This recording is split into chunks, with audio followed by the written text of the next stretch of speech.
Well, good morning. I'm Pastor Steve, the Word Christian Fellowship. Today's the 28th of August, Friday morning. Weekend's going to be here. You get to go to church Sunday. Please go to church this Sunday and worship God with others with like faith. Such an important thing to do.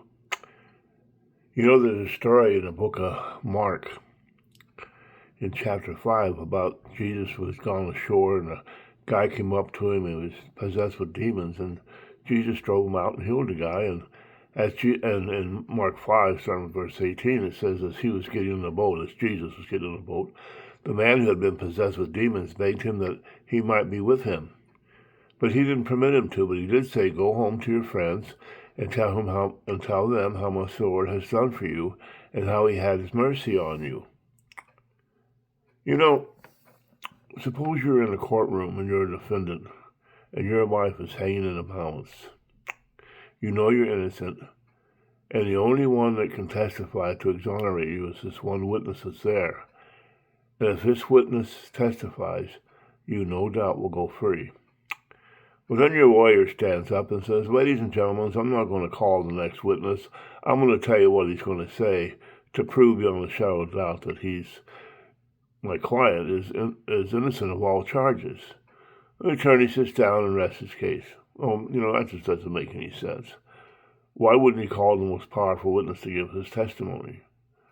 Why would he simply trust the jury to believe him? Testimony is a crucial thing. You can tell the truth, but an actual testimony is so much more powerful. When it comes to your testimony of your faith, you're an expert on what's happened to you, but many Christians are simply silent. They don't really talk about what God has done. Testimony is the most powerful evangelism tool you have because you've lived it, you've experienced it, and you can talk about it. Be willing to share your faith, your story, your testimony with others. Let them know how God has changed your life and can change theirs too. And the amazing thing about testimony, it's not how bad you were before, because some people weren't that bad. They were lost, but they weren't murderers. But the power of what God has done since knowing him can change lives. Make your testimony of faith known to those that are lost in life and let them know how God can change their lives too, just like he did yours. I hope this helps you, and I hope you do this. May God bless you. Have a good weekend, and I'll see you here Monday morning. Be well, friends.